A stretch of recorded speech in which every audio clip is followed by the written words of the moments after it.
Hi, everybody. Welcome to the Q&A for the program Get Animated, part of the 2024 San Francisco Independent Short Film Festival. And look at all the filmmakers we have here with us today. Hey, animators. Thanks for being here.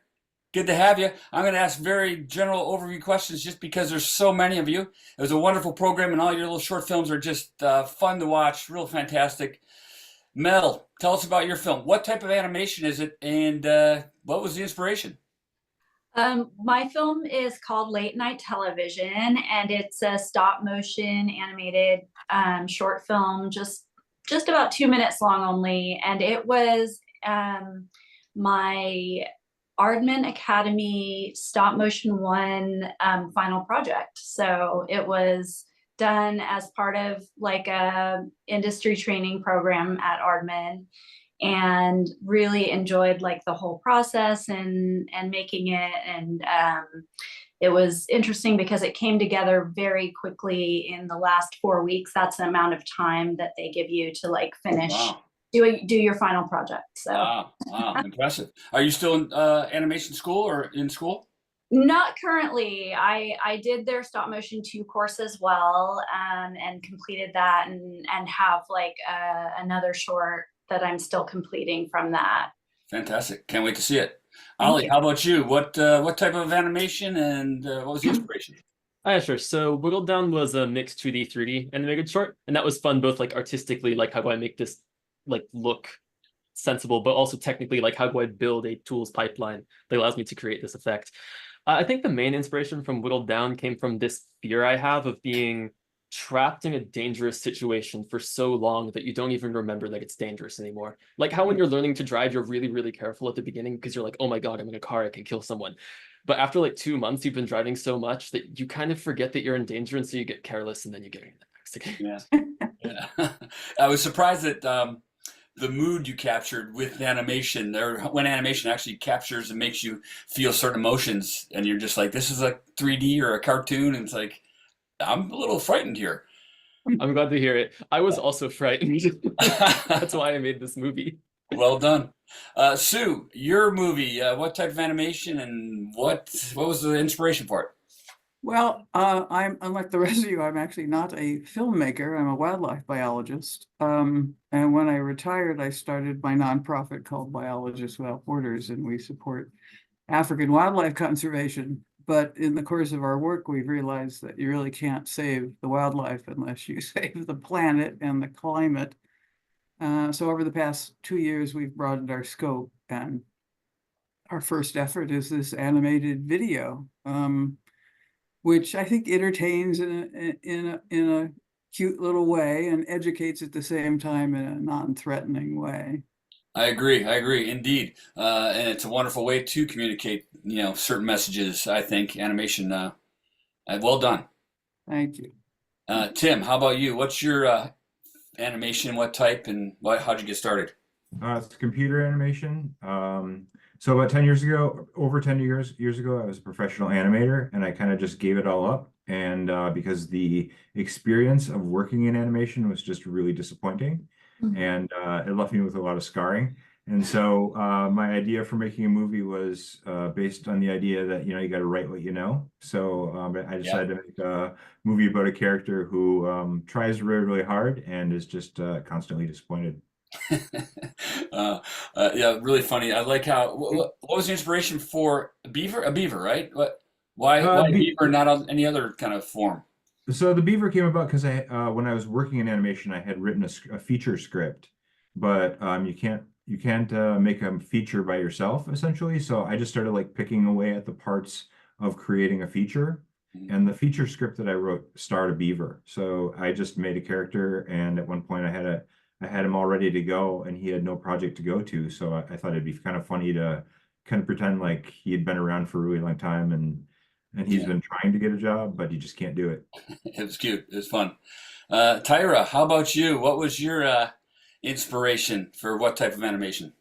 uh, 3D animation, and it was a capstone project. So really, the goal was to make something that was pretty short, but also had like a fun message, sort of fun, like a sad message that's shared in a fun way, that also like my teammates could relate to and have fun. Like, Can you remind me what was the message or what did you hope to convey to your audiences?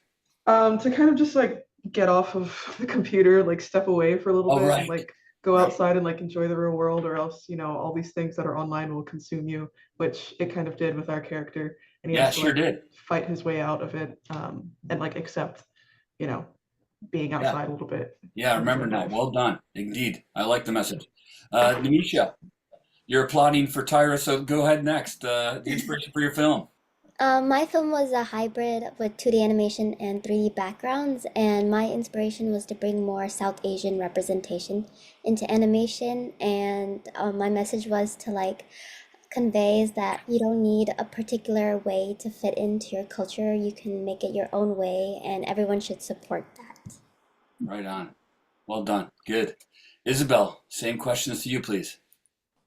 So my turn is a 2D animated film. It's like an homage to early 2000s 2D animation. And it's a short film about two sisters fighting to use the bathroom first. We wanted to show the hardships of a sibling relationship. Even though you fight, you could still kind of love each other. Yeah. Why'd you want to show that? Do you have a sister? Yes, I am the older sibling. So if you watch the film, after watching the film, you could kind of see like how hard it is. But at the end, even though we fight, we still love each other. Well, Tim said with truth to it, you write what you know. Is that maybe why you took this approach? Yes, so I feel like a sibling is like your first roommate, the longest roommate you're gonna have, at least for me right now. And we always fought about using the bathroom growing up because we had school really early and there's like one bathroom. We shared a room. It's just like we had no personal space. So Yeah. I really drew in from that, and the rest of the team also drew in from those experiences. And your individual story, usually, as they usually are, kind of universal. People can Yes. relate. Very Right? relatable. Yeah. Yan, how about you guys? Type of animation and where'd your idea come from? Yeah, we made Gas Station Milk, which is a 2D animated film for our freshman, like first semester film. Wow. Do you want to talk about the? Yeah, so the inspiration just came from like all the times I had gone into a gas station like with my family during a road trip, because like each gas station, like as you progress to your route, was just like, I don't know, like a universal like feeling like there's just like strangers and everyone is headed in a different direction. So I just wanted to like expand and find comedy in that situation. Yeah.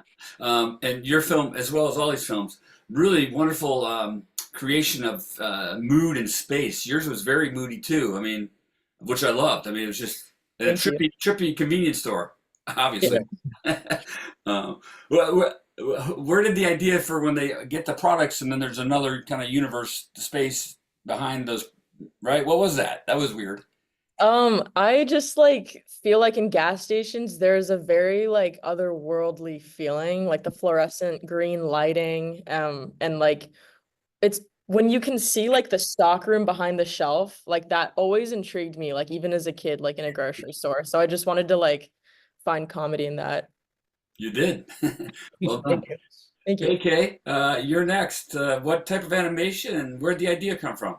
Hey, so it's mainly 2D traditional animation with some puppet animation and 3D backgrounds. And so, yeah, Protocol Last Resort was a sort of quick schedule. It was a 6-week turnaround for the film. So there was a little bit of a learning curve there, but I wanted to do something sci-fi because I really love that as a genre. I wanted to pay homage to some of like the 70s, 80s tech, just a little bit like from Alien and those sorts of movies. And I wanted to have a character that the audience could sort of imprint themselves on, but then twist it around at the end, sort of O. Henry style. And so, yeah, that was just kind of where it landed. It all sort of came together quickly, and it was like, yeah, that's the idea. Let's go. So yeah, that's crazy. 6 weeks. Anything short like that is crazy. But yeah, yours as well totally captured, otherworldly kind of feeling, traveling to another planet or the moon, is really atmospheric. Well cool, done. yeah, thank you. Lori, last but not least for this question. Go ahead. It's 2D animation. The animator was Jeff Hunt. He's not here today. I wrote it. He and I worked together doing a lot of corporate stuff. And this was just kind of a reflection of, we're all have curated images on social media, but LinkedIn is the worst. For everybody pretending everything's great all the time, and it just kind of got up my nose. So I wrote it and Jeff animated it, and I actually had somebody knock off the LinkedIn logo, and and then we just went from there. As I said before we started recording, I could have separate Q&As with each of you about your shorts because they're wonderful. We love them here at SF Indie Fest. But since I'm on you, Lori, did you have voiceovers or was it all messaging? I can't remember. Did you have? It was all type, and there's one voice in there where the guy actually says what he's thinking. That was me, and then he gets booted out of LinkedIn. But it was all text, and that's a tough one, like when you're giving people a lot of reading in, and I constantly scaled that back because, people, different reading speeds and like whether or not they can keep up with you. So, yeah, that's a more challenging thing you had to implement, but you did it really well, and less is more, so good choice. Thanks. Yeah, and so that was your voice. So that was my next question, kind of to several of you. In animation, the audio and the voice actors are super important and always to convince, and all of them here are fantastic. Mel, who did your voice? I'm going to ask each one of you this question. Who were your voice actors? We know Lori did his own. Yeah, so my friend Hallie Gross, who's a very talented writer and actress, did the voice for mine, and it's kind of just vocal sounds. There's no actual dialogue in mine, but she really nailed it. Yeah. Even those little subtle kind of like grunts and moans and and you have it too in your Yan, right? I don't remember. You just gas milk. They don't talk much, do they? In yours? We've got a couple lines. Yeah, a couple. Yeah. But the audio is fantastic. What kind of consideration did you give to that? So we were really lucky because we got to use USC's like soundstage to record specific dialogue, and then it was our first time doing Foley, which was really fun. So like the carton of milk is like actually like a water carton that we're recording like each sound. So I think it really helped. Like I don't know. Yeah, it's exceptional. I mean, as they say, sounds like half the movie, if you will. 50%. It's just as important as the visual, maybe more so. Tim, who's the beaver? The voice of the beaver is my brother-in-law. So is he an actor? He is not an actor. Part of the whole conceit of the idea is that he's a beaver that wants to be an actor, and so I was trying to go more authenticity into where he's from than where he is. So I was trying not to get an actor to play it because I didn't want acting. I wanted something a little bit more real. Yeah. And I'm originally from Wisconsin, and he still lives in Wisconsin, and so he has a little heavier accent than I have. And I was like, "Hey, can you do this for me?" And he, we just started working together, and I would send him lines, and he would send them back to me, and it was just kind of like he did great. He did It great. was a really organic sort of back and forth between the whole thing. Yeah. So it was really, really helpful to have that because even as I go forward with this project, I still do things. I'm still working on a Nubbinwood project right now, but even like to do little interviews and stuff using Nubbinwood, I can just call him up and say, "Hey, I need you to do an interview for." That's awesome. But Yeah, it's that's the point. Like the voice type has to be real, has to fit your character. Sue, you have what? It's cows and is it cow? The cow voices match. Yeah, we found this studio actually in Sausalito called Voice Treks. And they let me audition a bunch of actors, and I picked the two that sounded the best for the squirrel and the cow. But the guy that actually owns Voice Treks did the intro because he had this booming, deep voice. And it's, I take off on Little Shop of Horrors at the very beginning. So yeah, yeah, wonderful. And then any of the other actors or directors down below want to speak to their audio or voice or Kay? You didn't have much dialogue, did you? No dialogue at all. All Right. sound effects and mood and stuff like that with a little bit of sort of halfway through it kicks up into a little rhythmic thing to sort of start driving some pressure and anxiety. But yeah, the sound designer for mine was just a friend here in North Carolina who has a band that tours around, and it's his passion doing like Foley and sound effects and stuff. His name's Frankie Barnes. And so he volunteered. He was like, I want to do it. Let me do it. Let me do it. And I was like, yeah, sure. That's the best kind, right? Like, great, do it. Yeah, for So it sure. worked out Especially great. Yeah. yeah, especially with low budget indie films, guerrilla Yeah. style. How about the for the sisters? Who are Hi. the sisters' voices? So my turn is a capstone project, and our advisor So had two. let me interrupt real quick. Two people said capstone. What's capstone? I don't know what that is. It's a graduation project, so we made it during school. For what So school? from San Jose State, Oh, right on. from the Bay, yeah. Oh, great. So yeah. So our professor, our advisor, had two daughters that were the exact age of our characters. So we took them to the school's recording booth. We have them scream, run, and cry, but we paid them in pizza and love. Okay. Yeah. Do it while you can because it doesn't last forever. And then Tyra, who is your actor's voice? We actually got the chance to like collaborate with the actors or voice actors major in our school, which Oh, is I really see. cool. Yeah. And their teacher like helped us out a lot with like these might be the people that would suit this character best. And we got to go in and do some practices and like listen to them like mini auditions. And it was really cool like finding which one really matched like the personality and the energy of our characters. Sure. And I think that was probably like my favorite part of like, or one of my favorite parts of the whole process was just going in and like telling the person how to Yeah. get something through and nail the emotion and all that stuff. Cool. That's cool. Ollie, no dialogue if I remember. Yeah, but lots of like voice stuff. I did pretty much all the sound for the movie myself. I recorded as much Foley as I could too. Where'd you and so- record the Foley? Like in your home? Your Yeah, apartment? I made a little blanket for it on the floor of my bedroom. It was about like 3 feet tall and 3 feet wide. It was this tiny little cube. I had to like kneel down on my stomach in there. And because it was just like a giant comforter, it got so hot. And so like every 5 minutes, I'd like record, and I got to come up for air, and then record, come up for air. I think the hardest bit was whenever Carlisle starts crying at the end. And I had never done like fake crying before. So remember I was on Quora trying to figure out how to cry. And it was You got the answer on Quora, how to cry? yeah, the answer was just cry for real. Oh. And so I just did my best to like put myself in the character situation, and then I got really sad, and then I started crying for real. And then whenever you're trying to cry but also not cry very loud, then that makes you cry more because you're trying not to cry. And It's so that like was laughing. It's like the hysterical laughing when you get out of control. yeah, it's a lot like laughing actually. Yeah, and then Cool. for the clock, that was just making a bunch of weird sounds into the microphone and pulling them all together. Nice. Very well done. And Namisha, right? I didn't ask you the sound question or audio Oh question. yeah. Since ours was a music video, we had mostly like song, but we did have some Foley sounds where we were like having like we have this Indian snack called pani puri, which is like kind of a crunchy snack.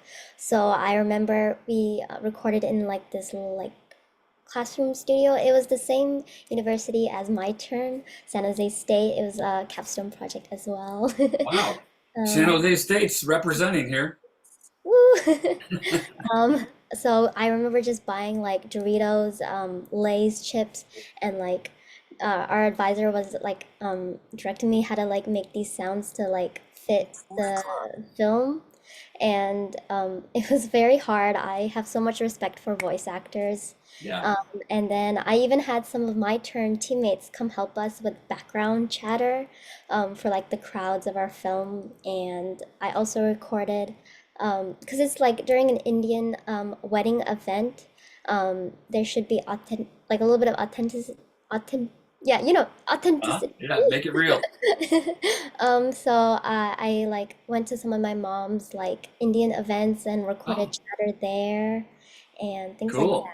Yeah. Right on. I like the dedication. I can't wait to watch all these in the big screen and then take it to the next level with the theater. In the theater surround or sound system. That'll be fun. I just am inspired to ask this question because it seems like we have a lot of student animators or projects that were inspired from film programs, animation programs, and yet we have some veteran animators. We have Tim, kind of maybe if I may, the burnt out comeback animator, and so you can maybe give some career advice or speak to our future animators. Let's discuss this a little bit. I didn't plan on this, but I think Tim, Sue, and Lori maybe are the pros working in the field. I'll Not throw in there mine. too, Jason. What's that? Yeah, I've been in animation for 24 Oh, years. well, So, there you go. yeah. So, what's your thoughts on that to our student filmmakers here working in the field? And by the way, how about, okay, just the level of quality and production value with animation nowadays, right? Yeah, I've done a little bit of it all. Traditional, like when I started, it was pencil and paper, Yeah. and then quickly moved over to 3D. And so did a lot of movies in California for years and then swapped over to video games. And so it's kind of a crazy perspective on all things that you can get into animation wise. And so Is it yeah, what do you feel? You don't have a time for a long discussion, but what do you feel about the field of animation, the career in animation right now? I think right now, quite honestly, I love San Jose State, by the way. That was when I was at DreamWorks, we hired a lot of animators from there. But yeah, it was I think now it's more about YouTube University and just making stuff yourself and and meeting people is the main thing. Like everybody that's here right now, we just opened this door to all of us to potentially collaborate in the future, right? And so that's really to keep it alive, we have to kind of do it ourselves. I think that's the situation we're currently in. Right on. Good advice. Yeah, it's all about connections in this industry. I- But Lori and Tim. Yeah, I agree. Just make your own stuff, and because this Jeff, the animator I work, we do a lot of corporate stuff, and we just did a big series of animated spots for Elections BC up here.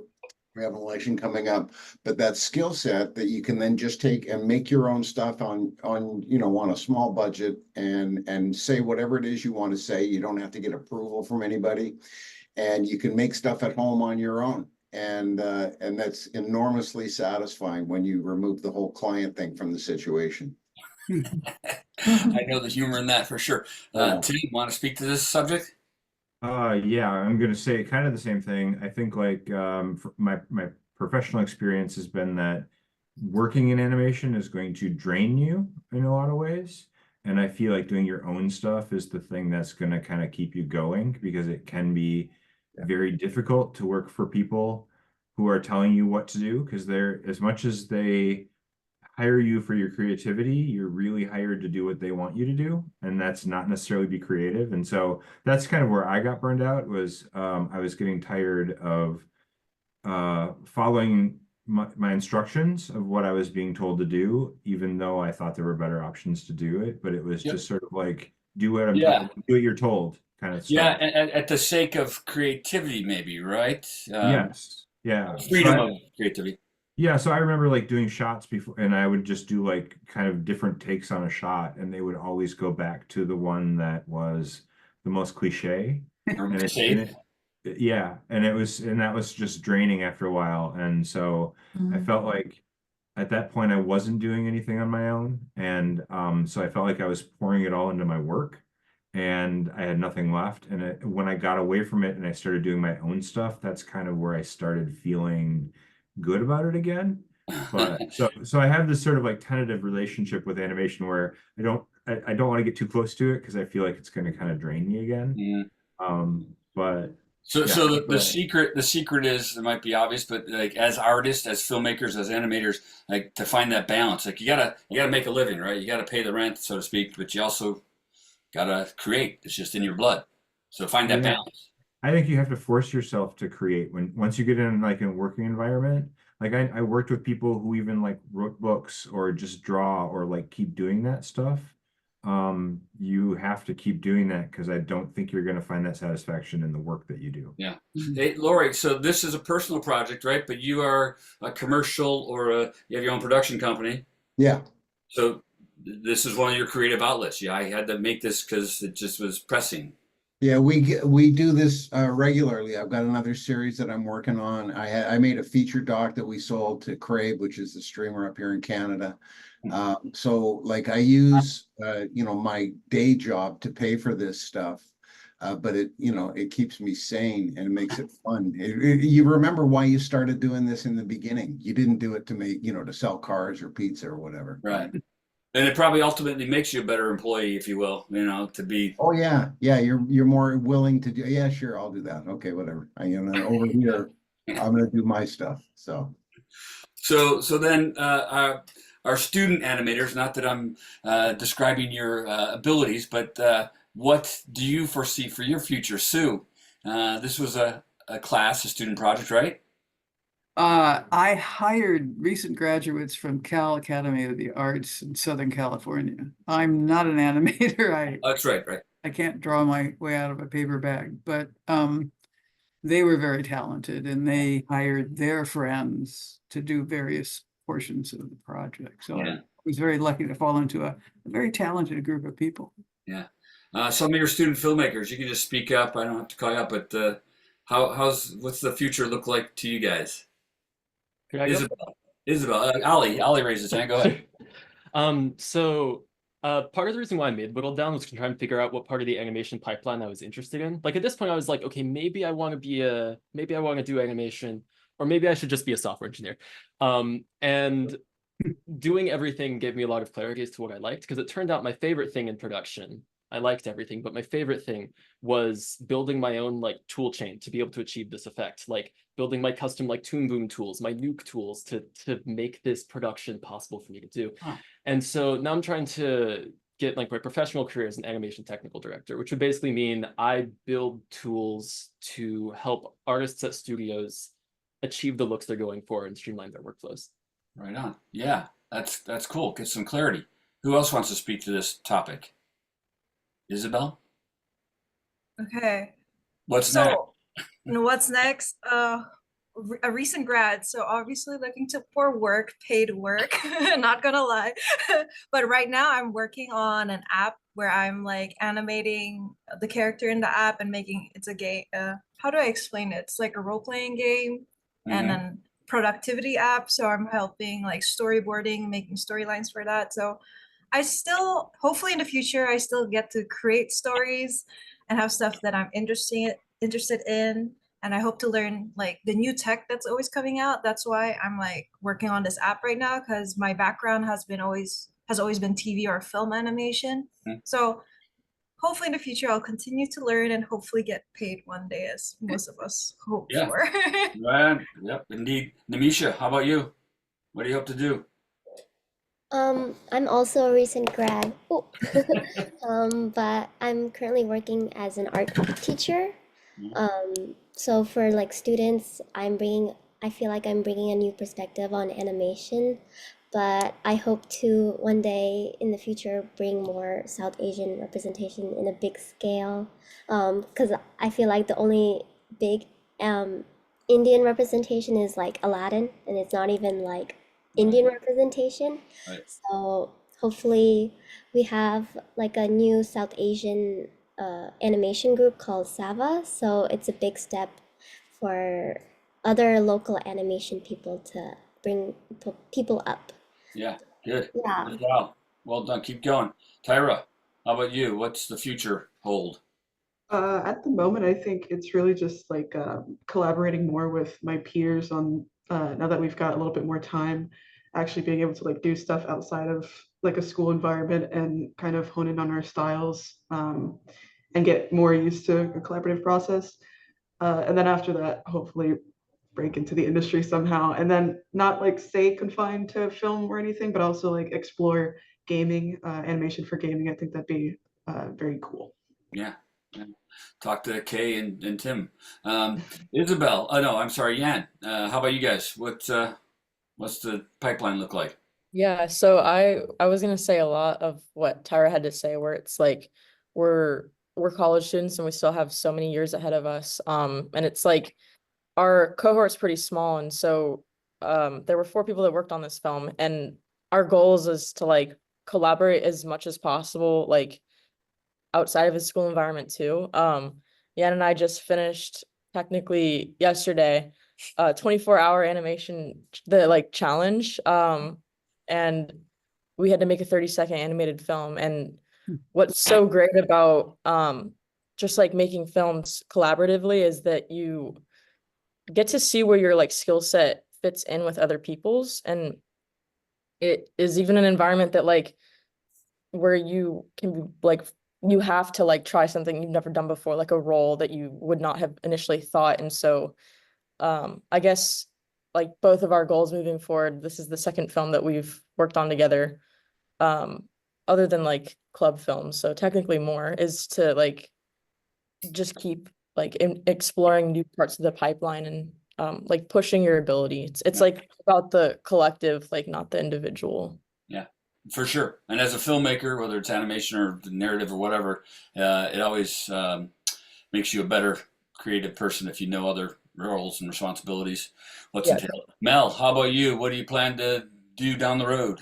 Well, I'm really excited to just keep making more projects that, you know, I've thought of a lot of ideas, and I have met so many wonderful animators and people through Aardman and through just, you know, like Kay said, just you start meeting other people that are into animation and you form these connections and you can just, you know, start collaborating on things. So I'm very excited about that and just continuing that.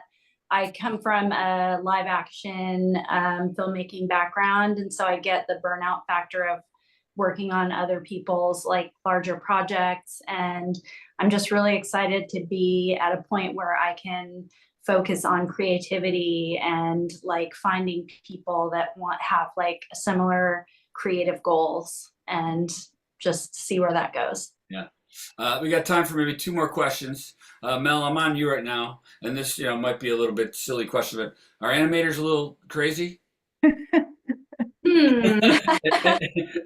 don't know. It does happen sometimes where you're just animating for so long and you're in the dark for so long, and like, you know, you kind of just get in that like zone of. That's why I asked the question, not because you're not unique and eccentric, but because are you nuts to like devote this? You got to be passionate, I don't think so. I find it very meditative. I've done like 2D and stop motion animation, and I find stop motion animation, it's really like a meditation for me. Like just all the slow incremental movements that you have to do, and like just taking that time, and your brain just goes completely to just that one thing that you're doing. Yeah. Huh. Well, Ollie, you were adamantly animated. Actually, in the animation room at my school, we have this big sign on the wall that says animation is a diagnosis, not a career. Because it's like, I feel like there is a sort of just like spending that much time on something so small is a little crazy. I mean, like we all do this because we love it, but it is like, I don't know, again, like I sometimes feel like a psychological horror protagonist whenever I work on these things. Well, people that maybe aren't creative or look at the creative person, no matter what their form is, might think we're a little bit unique and crazy, whether it's a painter or a filmmaker or animator or whatever, but or actor. Sue, are we crazy? All the guys that I worked with were quite sane and really easy to work with, so I can't speak to that. Yeah, crazy creative. Tim, are we crazy? You know what? I look at it this way.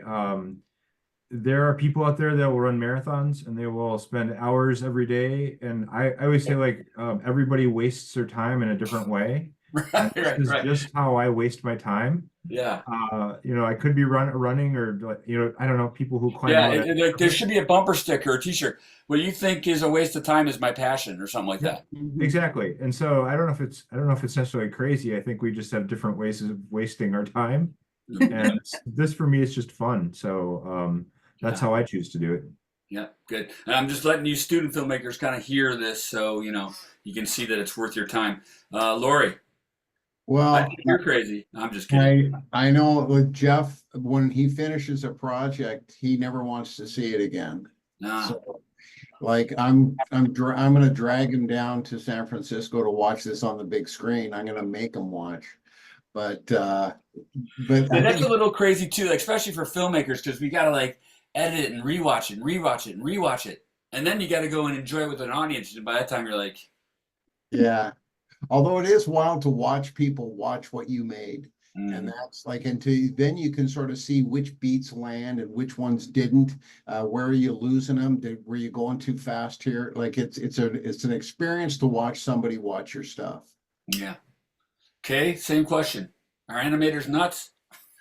Yeah, no, I mean that's an easy answer. Totally. Yeah.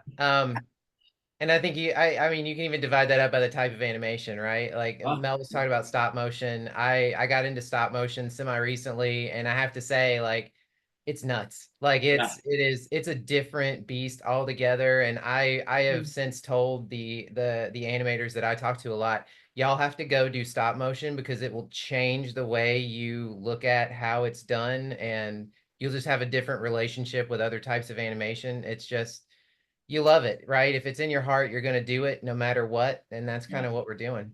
Yeah, and I'm being rude saying crazy or funny, but maybe it's a creative genius, right? Is more appropriate to do that kind of stuff. How about Namisha? What do you think? Did it drive you crazy? Yeah, like animation drives me crazy, but like I love it. Like kind of I agree what Tim says, like it crazy is our like own passion. Like Mm. my sister, she's a nurse and she tells me like she loves memorizing all these like muscles of the body and the bones and I'm like, you're crazy, but she loves it. And you know, when I tell her, you know, like one drawing of 2D animation is like, wait, 1 second of 2D animation is like 24 drawings. She's like, that's crazy. So it's all relative, I feel like. Yeah. Tyra, are animators crazy? Yeah, I think I think in a good way though, in a very passionate way.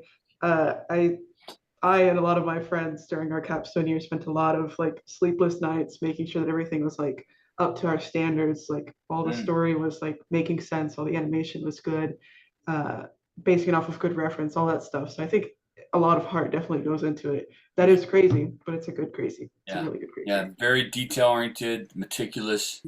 All right. One last question. I'll ask everyone, and Yan, I'll go to you next. What was your most joyous takeaway, joyous moment, a highlight of making this film, this project of Uh, gas station? Is it Milk gas station? Yeah.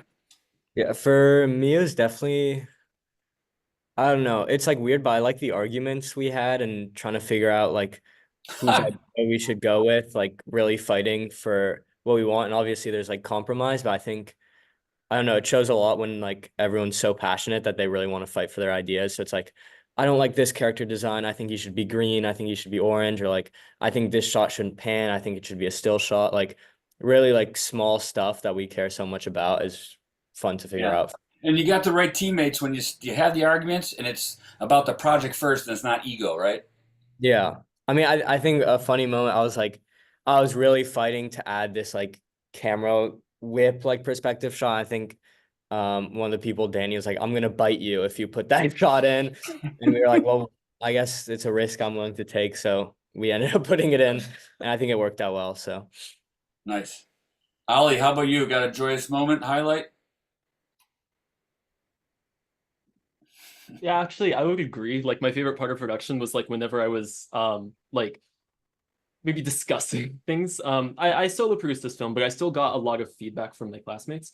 My favorite one was like the story went through a lot of revisions over the course of production. And in earlier cuts, I was really adamant that I wanted Carlisle to die at the end. Like the death that he had originally was one of the most horrifying things I've ever created. And I was like, that is so scary and terrifies me. And I want to keep it in. But one of my friends was like, no, but wait, hold on. Wouldn't it be even worse if he was just trapped in this cabin forever? Like, wouldn't that be a fate worse than death? And I was like, Yeah. you're right. That is a fate worse than death. Yeah. Let's do that instead. Yeah, that is a pleasure when you have that kind of aha moment for your project. Mel, what was a joyous moment for you?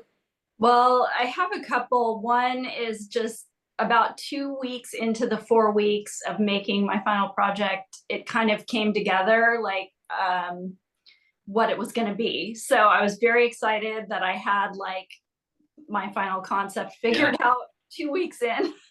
And then also just every time I would animate something that I was trying something new or something that I hadn't tried before and played it back and it worked was a really triumphant moment. That's a happy one for sure. Yeah. Sue, what was a moment of joy for you? We're done, or it's good? Yeah, finishing it was definitely a joy. I loved the collaboration. Yeah. I mean, I hired at least 10 different people for this film to Yeah. be finished, and working with a bunch of crazy artists was actually quite enjoyable. Right on. Good to hear. Tim, moment of joy? Yeah, so I pretty much made this all by myself, the whole process. And so and as a creative person, I really enjoyed the struggle of going through this whole thing, where you're working, trying something, it doesn't work, trying something, it doesn't work, and then that first time that it works, or that you go, oh, I think this is gonna actually be okay afterwards. You get a lot of those little moments, and they're short-lived, and you go on to the next struggle, looking for that sort of next fix to get that feeling again. But I think like getting through it to me is sort of surviving in the wilderness kind of thing, where it's like you're kind of walk out of it going or thinking about all the stuff you learned by doing it, and kind of just realizing what a great experience that was for you personally. And then you take that on to the next thing. Right on. And just two more, that's all I have time for. Kay, what was a moment of joy? What was a highlight, takeaway? Two things. One, like Tim, I made stuff for other people for so long that when I was pulling semi all-nighters to get this thing done in the short amount of time, sitting in this chair with like a blanket wrapped around me in front of these monitors, it was so hard, but it felt so good because I was like, wait, this is for me. Like I'm choosing to do this for me, and it was super empowering.